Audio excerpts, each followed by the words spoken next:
This message comes from the International Rescue Committee. Across the Middle East, in areas like Gaza and Lebanon, conflict has forced millions of families to flee their homes. IRC staff are on the ground delivering critical supplies, but they need to scale up support. All donations are matched to provide twice the emergency aid. Give now at rescue.org/rebuild.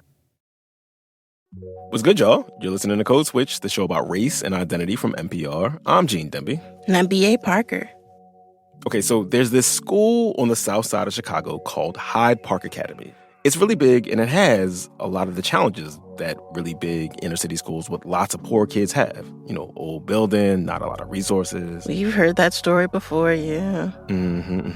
Just last month, some students there walked out of class to protest because 3 students died over the course of just 1 month. That's horrible. But the students who walked out said that the school had cut the community groups offering support services. But right across the street, Stony Island Avenue, from Hyde Park Academy, is the sprawling, ambitiously designed campus of the Obama Presidential Center. Not the Presidential Library, even though that's still what some folks call it. Right. But there is actually a Chicago Public Library branch on the center campus grounds. But anyway, it has a big basketball court. There are grills for everybody to use. There's a state-of-the-art playground and a museum. Parker, there's a sledding hill. A sledding hill? Yeah, because, Chicago is famously flat. And so Michelle Obama, who grew up nearby on the South Side, had them build one because she never got to sled as a kid. Oh. The Obama Center reportedly cost around $850 million to build, and the Obama Foundation touts the fact that it was almost all private money that was raised to pay for this thing. But you know how it goes. The city, of course, had to come up with some money for costs related to its construction in a public park there. So the Obama Center is set to officially open to the public on Juneteenth. But from almost the moment around 10 years ago, they announced it back in 2017, that this pretty spot sitting on Lake Michigan would be the spot for the Obama Center. There has been pushback, like a lot of it, and from a lot of different directions. Yeah, I've heard about some of that. There were people concerned that this big, shiny new campus to commemorate the Obama presidency would speed up the gentrification already happening on the South Side. People having to move because the cost to rent in the neighborhood was going to go up even higher. Right.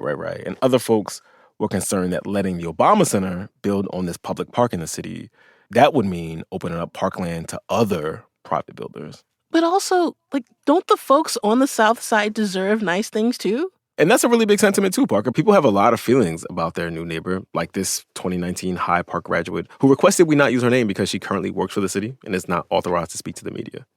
And not saying the Obama Center isn't a bad thing. It is truly a really good thing if it is used right. If it is prioritized for the people who live in that community. The studio, the little park, I can see myself walking my dog in a little garden next to little Nancy and Karen. But she did share that the neighborhood around the Obama Center has become too pricey for her and her family, and she wondered how all this would affect her old school. Students like me wouldn't be able to attend there. That's the end goal. They don't want to continue to cater to Black students if that's the way they want to move. But, public space is always contested, not unlike a presidential legacy. True. And the architecture of this place. I mean, what's a diplomatic way to say it looks excessive? Right. It looks like a giant, they call it the Obama-lisk, pejoratively. Oh, boy. But a lot of the architectural reviews of this center are about the very different vibe you get from looking at this place depending on where you're standing. Like either it looks like a beacon in the sunlight or this big, foreboding monolith. I mean, it probably looks different if you're a tourist walking the grounds than it would if you're one of the kids of that high school across the street. And it's like transforming this intensely segregated neighborhood. And so that's what we're getting into today, Parker, because we're talking to 2 Southsiders who have been looking into the Obama Center, and we're going to dig into the complicated local legacy of the man and the myth that this sprawling project commemorates and celebrates. And we're going to try to think back to those heady, hopeful days not all that long ago when the South Side's dreams and the country's dreams were all wrapped up in each other. Take it away, Gene. This message comes from Progressive Insurance. You're listening to this podcast, so you've got a curious mind. Did you know that drivers who switch and save with Progressive save over $900 on average? Visit Progressive.com and get a quick quote with discounts that are easy to come by. Progressive Casualty Insurance Company and Affiliates. National average 12-month savings of $946 by new customers surveyed who save with Progressive between June 2024 and May 2025. Potential savings will vary. Support for this podcast and the following message come from Strawberry.me. Be honest. Are you happy with your job? Are you stuck in a job you've outgrown or never wanted in the first place? Are your reasons for staying really just excuses for not leaving? Let a career coach from Strawberry.me help you get unstuck. Discover the benefits of having a dedicated career coach in your corner and get 50% off your first coaching session at strawberry.me/NPR. So I wanted to pick the brains of some of our Code Switch Play cousins who live on the South Side. These are folks who've been covering the Obama Center and, all the drama around it from different angles in their day jobs since the notion of putting the center on the South Side was just a baby idea. I am Natalie Moore, a Chicago native, longtime reporter and editor in Chicago, and I teach journalism at Northwestern University. And I'm Maira Khwaja. I'm a writer and an educator and a multimedia producer. I've been at the Invisible Institute for the past 10 years. It's a journalism production company on the south side of Chicago. We mostly investigate police misconduct, but for many years we also had a youth program at Hyde Park Academy, which is across the street from the Obama Center. And I interviewed kids about their feelings about the development for many years. Both of you are Chicagoans. But the South Side was for decades. It was like the largest black neighborhood in the United States. It is the capital of black. Atlantans, I feel like a bunch of Atlantans would get mad at that. But it's the estuary into which all the rivers of the Great Migration flowed. That's part of the reason Barack Obama was drawn to it, right? When he was working through these big questions of identity, is where he met Michelle, obviously. I did stories back then, about why the first black president came from the South Side of Chicago, because I am serious when I say Chicago is the capital of Black America. Mm-hmm. You look at, Black History Month founded here, Black Studies, all the different ways that things have converged here in the heartland. Can you talk about if you lived in the South Side during his presidency? I've read about and heard about how there was a Secret Service detail on the block, right, that he and Michelle used to live on. Was there other ways in which his sort of presidency was physically felt in the space of the South Side of Chicago when he was in the White House? Well, I used to live on Greenwood, the same street as the Obamas. The neighbors. 2 blocks away. We moved there. Did you borrow sugar from them? No, they were in the White House by the time we moved there. Also, so we were same. renting. Oh, word? You were on Greenwood too? I was on 53rd in Greenwood, yeah. And they were on 50th. I was on 52nd in Greenwood. Yeah, neighbors, yeah. Neighbors, yeah. You can borrow sugar from each other, if not from the Obamas. So, when the Obamas were in town, I remember one time I had a flat tire. I'm trying to come home. And the police are like, you can't come down this block because I wasn't on the list. I'm like, but you see I have this flat tire. And I had to drive all the way around to try to get home. It was an inconvenience, but it wasn't, they weren't there a lot. Yeah. And when they were, you could just go to Valois, which is his favorite diner, and sometimes meet him, which was a fun way to meet him. So, I don't know. It was kind of cool to get to meet him that way. You met your neighbor Obama at some point? Both of you bumped into him at the diner? A couple times. Oh, wow. A couple times. I've met him in the capacity as being a journalist, not just as a neighbor. Yeah. Mm-hmm. And there was a certain ownership that people felt. They saw him. They knew him.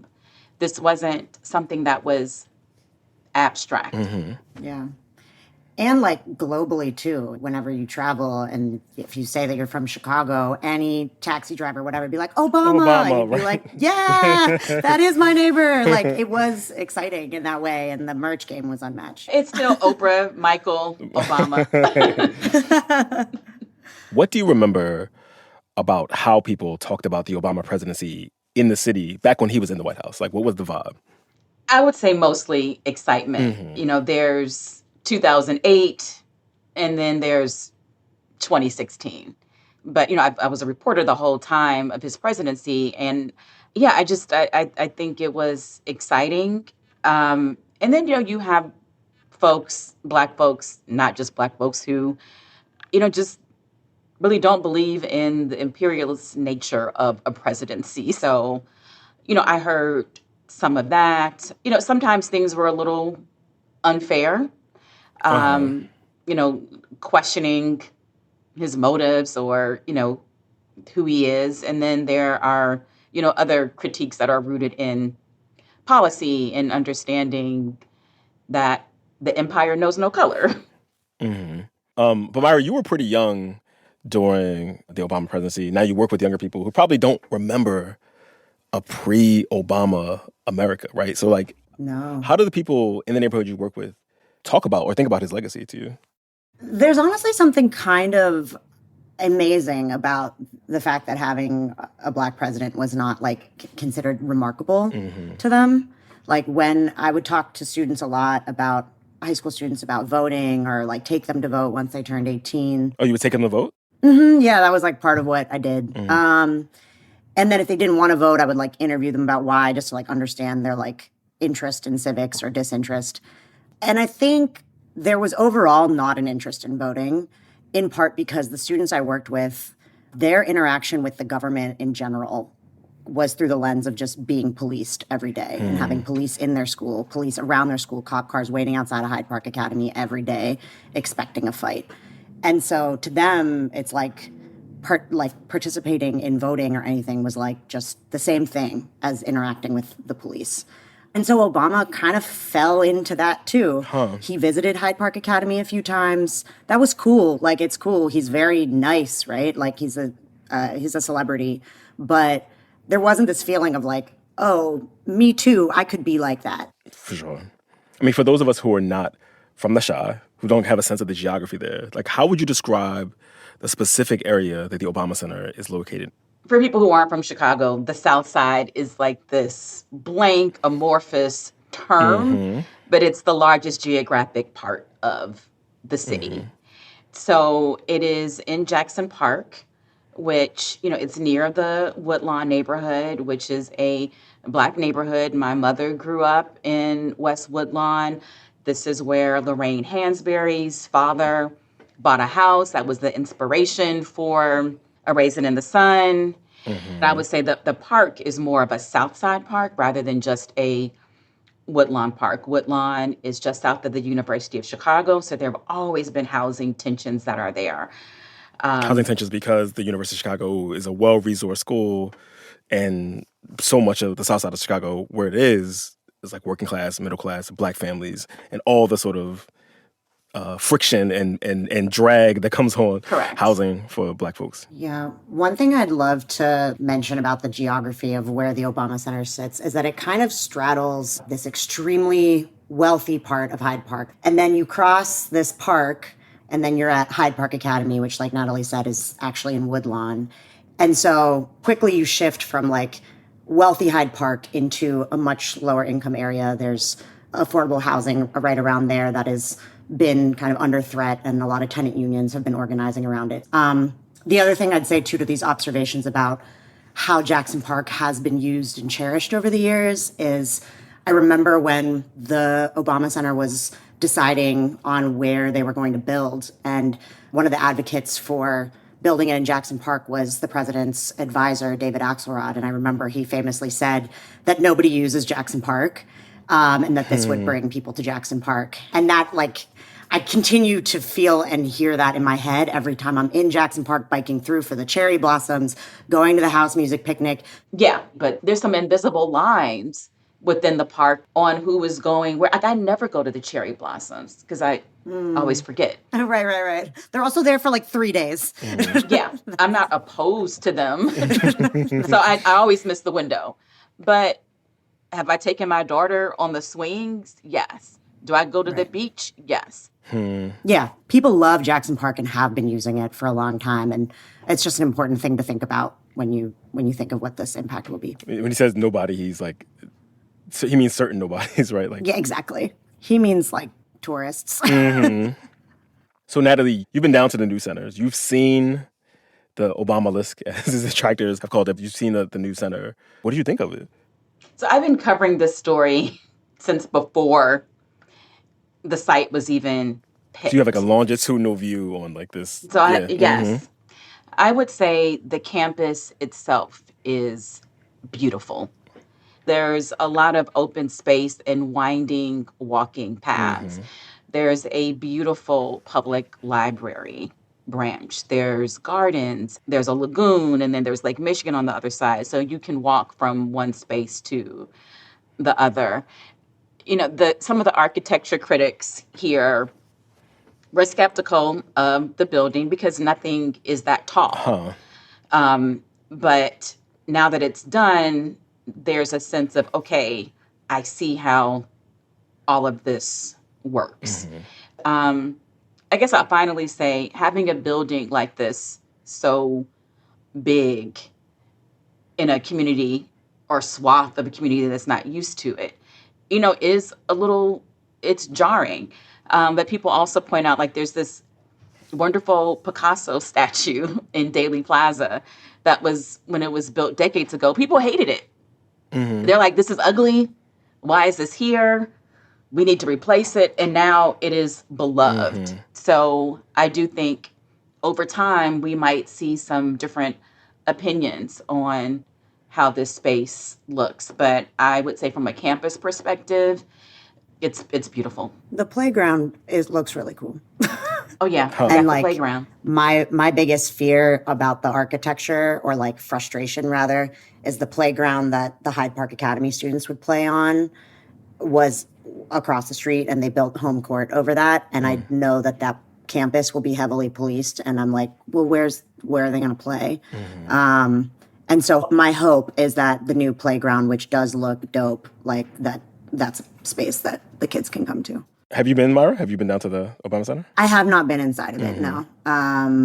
I've like looked around the campus, but I have not been inside. Gotcha.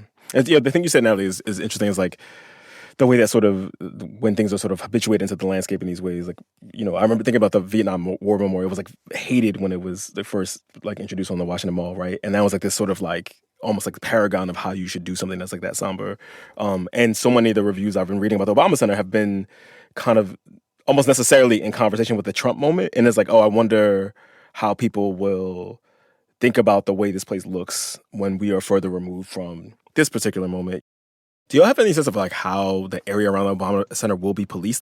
So it is supposed to be public. But you know, what I am interested in seeing is, what does that public look like?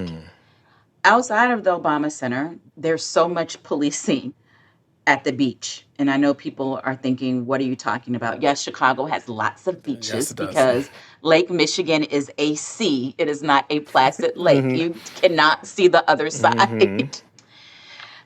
So, you know, there's already a heavy police presence in public parks. So, yes, I will be curious to see what this is like.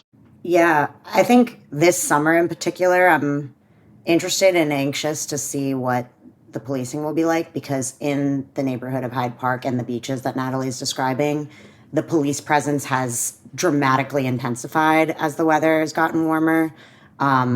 There is a lot of fear around groups of Black teenagers just gathering. And it is pretty stark, the difference in how people are policed in that area. So I'm excited to hear that, you know, we're all supposed to be able to use the park grounds, and I think that it'll be really beautiful. And the summer, I think, will be a contentious time, tends to be a contentious time. When we come back, I do think that even people that love Obama and that love the center have not been able to argue with the facts of like the affordability crisis and the displacement. Stay with us, y'all. This message comes from Rosetta Stone.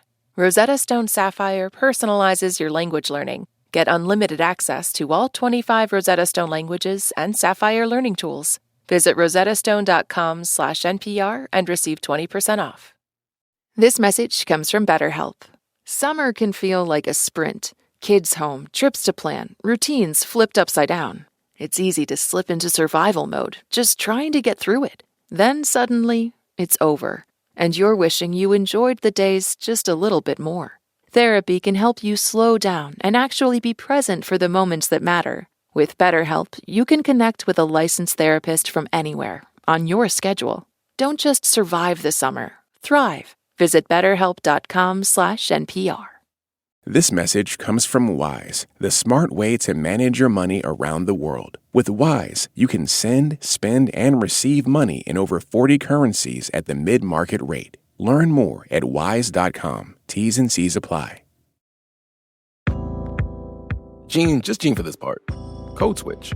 And we're talking about the impact of the opening of the Obama Presidential Center on the south side of Chicago. So I'm talking to some locals, Maira Khwaja, a writer and organizer who's worked with students at the school kind of next door to the center, and the journalist, Natalie Moore. Natalie, you have been following this, obviously, from the moment this center was announced, right? You've been following the story for a while.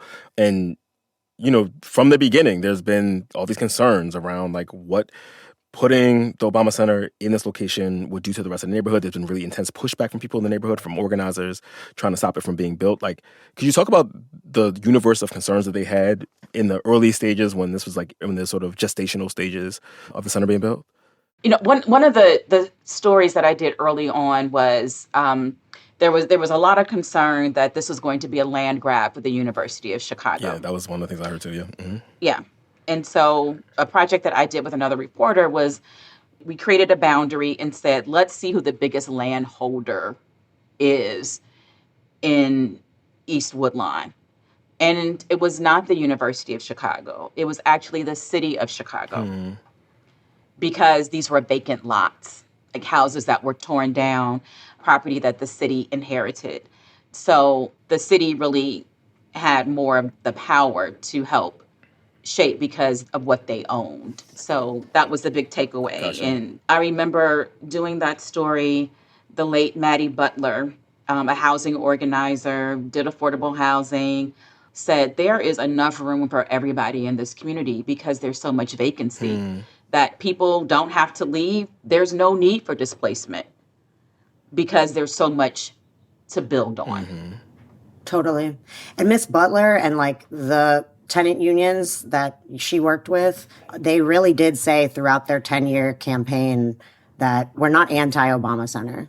We just want to be able to stay here to enjoy it. And that's also what the young people at Hyde Park have said over the past 10 years of interviewing them was we feel like we're going to be pushed out or our families are going to be pushed out. It seems really cool. I hope my younger siblings get to enjoy it. Have we seen any of that happen? Have we seen people displaced? Have we seen housing prices go up? So the Illinois Answers Project recently put out a story that had some really helpful data. In the past 10 years, the median sale price of a single-family home in Woodlawn has jumped 4.6 times. So the real estate speculation has been dramatic. If you're just browsing on Zillow, you'll see homes for $1 million in Woodlawn. So, yes, people have been displaced. I'm curious about how the Obama Foundation was responding to all these complaints, right? To all this sort of pushback they were getting from Southsiders. Not much. They've stayed on message about this is development for the community. We want to be on the South Side. This community is important to us. It's near where Michelle Obama grew up. It's addressing some of the things that she said that she didn't see as a kid. And I also think that they were able to punt because, like I said, the city owns so much of the property. They can say it's not our response. It's this is not our questions to solve. Yeah. And I would just say in general, just to broaden this out, outside is so expensive. Woodlawn is not the only neighborhood that is suffering from affordability issues. Right. The city hasn't been able to pass other measures that housing advocates have wanted. Rent is really high. There is a citywide housing crisis that is going on, and there are very few neighborhoods that are exempt from that. Right. I'm curious about when people are organizing, and pushing back on the Obama administration, that there's like the singular affective representational power of the Obama presidency, right, for Black folks in particular. And I imagine part of what the organizers had to deal with was also just people who rock with the Obamas, who were like Obama fans. Was that a dynamic that was present on the ground? Like, were there Obama stands, for lack of a better word, who were sort of like, hey, not too much of my president. You know what I mean? I would say, yeah, I wouldn't say they were organizing, but I do think that even people that love Obama and that love the center have not been able to argue with the facts of like the affordability crisis and the displacement. Some people want the displacement also. There's a lot of hatred of poor working class people. I think there are like not just developers, but I do think there are people who are like, yeah, I don't want that housing to be so close to the Obama Center. I think that's been a hard legacy in some ways of Chicago's public housing crisis since demolishing high-rise public housing. I think there's just a lot of feeling of like, I don't want people who are in public housing to be in my neighborhood. Like, why are they here now?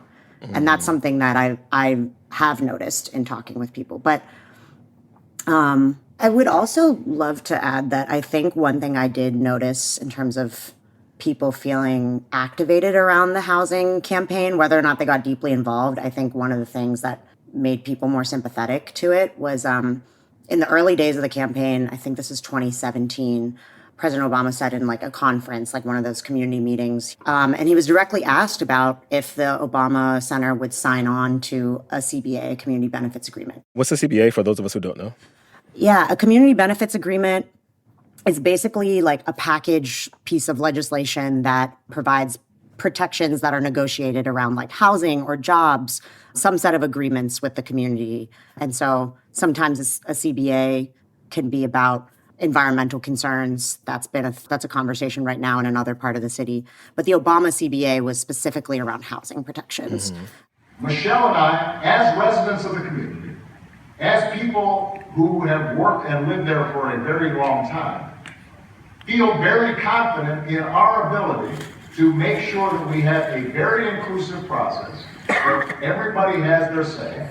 And he basically was like, you guys, broadly speaking, he was like, there's no community organization that speaks for all the community. We know what's best. You should trust us. And he just shut it down. That's very fascinating, considering he is a community organizer famously, right? Yeah. Like he would have been one of the people maybe on the other side of this in a different lifetime. I've been there. I used to be the organizer insisting on accountability. But I remember for me, it was jarring. It was really jarring to hear him just flat out refuse to engage with organizers. And I think a lot of people like me were also kind of taken aback by it.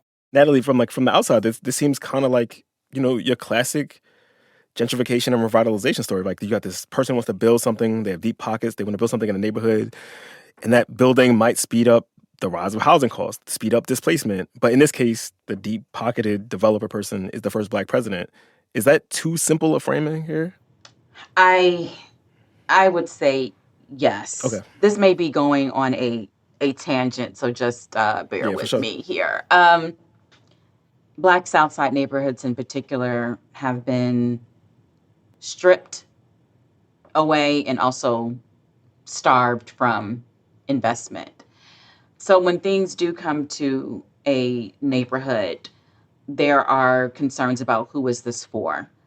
When I have heard organizers say this is a wholesale attempt by the Obamas to just push us out, they don't want us here, I don't agree with that sentiment. I think that's going too far. My take has been that there's a lot of overstating on all sides. There are not white yuppies who are dying to move to Woodlawn to live by the Obama Center. I also don't think that the Obama Center is going to spur this renaissance of Black-owned businesses on 63rd Street either. And, Jean, you and I have talked about this. Gentrification is a fraught word because it often does not happen in Black neighborhoods.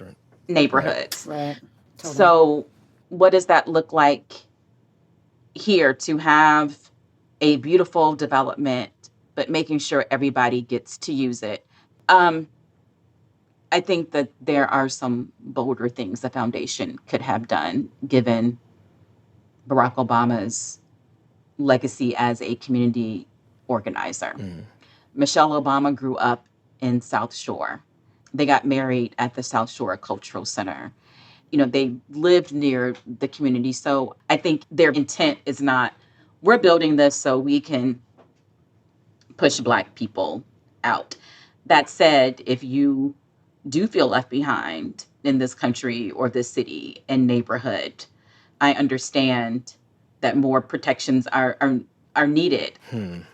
I also want to highlight the pushback from a white-led group called Protect Our Parks. Okay.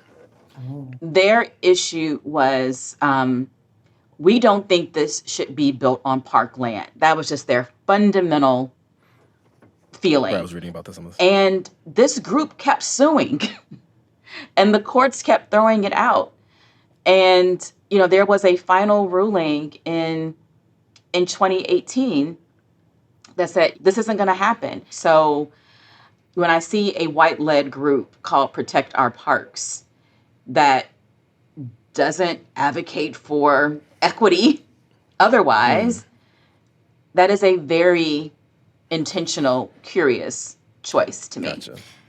I appreciate you bringing that distinction up because I think that was part of the reason that the housing campaign had to be so strong in its messaging about saying, yes, Obama Center, no displacement. Because in media, specifically national media, it's hard to make that distinction of like not all of these people organizing around issues related to the center are on the same page. And I know that they've had to turn down, interviews from outlets that are kind of secretly right-wing because they're like, wait, what's the angle on why they're trying to be critical of the center?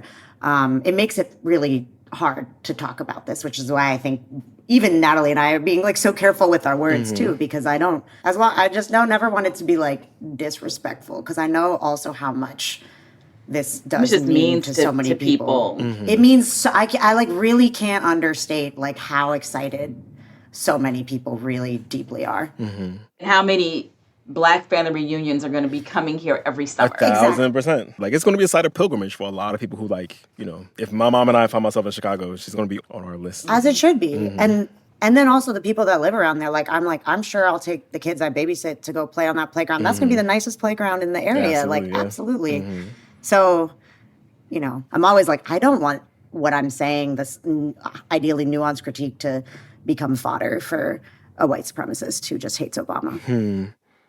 Well, I mean, to that point, and this Obama Center is coming into being on Juneteenth at a time when, again, the vibes are trash. They're absolutely trash. Democratic voters are pissed at Trump. They're just as angry at Democrats in Washington. In the decades since he left office, like, that Obama-era hope is increasingly hard to feel, and, like, the most cutting appraisals of his presidency are coming from the left, like, not just the right. So how does a building dedicated to optimism around democracy and the American project, like, how does that land differently right now for y'all? So I haven't been inside yet, but I will say that friends of a variety of backgrounds that have gotten a preview of the center all said that they cried and that it felt like the promise of 2015. And so you just feel this stark contrast between like how bad the vibes are in 2026 and like what so many of us believe to still be possible in 2015. And that the contrast sounds devastating, but yeah, I'm curious, is that how you felt about it too, Natalie? That it felt like it was a monument to how we felt in 2015? Yeah, so the piece that I wrote after the press day was a take about what does it mean to have a museum talking about democracy when democracy is falling apart. And I think we keep saying Jackson Park. We haven't said who it's named after. The park is named after Andrew Jackson. I was wondering about that. A slave-holding president. So there are these interesting juxtapositions that are there. So it's so hard not to think about Trump's presidency in this moment. The museum opens not with the Obamas, but with other struggles like suffragists, labor movement, Black Panthers. So they are talking about movements that have worked and have also floundered before you even get into the Obama story. So I think that the museum is really designed for people, yes, to have some nostalgia and think about that moment of hope, but to leave there and feel like they can do something, no matter how small it is, especially given the moment. Now, they don't ever say the word Trump. And when you ask, don't even ask them that. Just talk about democracy. But that is their way. And they have to know that people are thinking about this.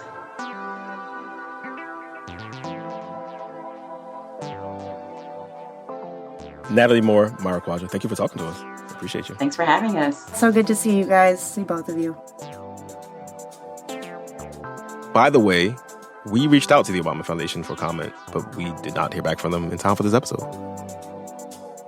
And y'all, that is our show. And just a reminder that you can follow Code Switch wherever you listen to podcasts, so you never miss an episode. This episode was produced by Jess Kung. It was edited by Courtney Stein. It was engineered by Kwesi Lee. And thank you to Maira Khwaja and the Invisible Institute for sharing some of the interviews they did with students from Hyde Park Academy. And we would be remiss if we did not shout out the rest of the Code Switch Massive. That's Christina Kala and Xavier Lopez and Dalia Mortada and Leah Danella and Martin Girdwood and Meyer Dangerfield and Yolanda Sangweni. As for me, I'm Gene Demby. And I'm B.A. Parker. Be easy, y'all. Hydrate. Happy Juneteenth, y'all. This message comes from Bombas. Upgrade your summer staples with soft socks, cushy sandals, and breezy basics. One purchase means one donated, with over 200 million donations and counting. Go to bombas.com/NPR and use code NPR for 20% off your first purchase. This message comes from Capella University. That spark you feel? That's your drive for more. Capella University's FlexPath learning format lets you earn your degree at your pace without putting life on pause. Learn more at capella.edu.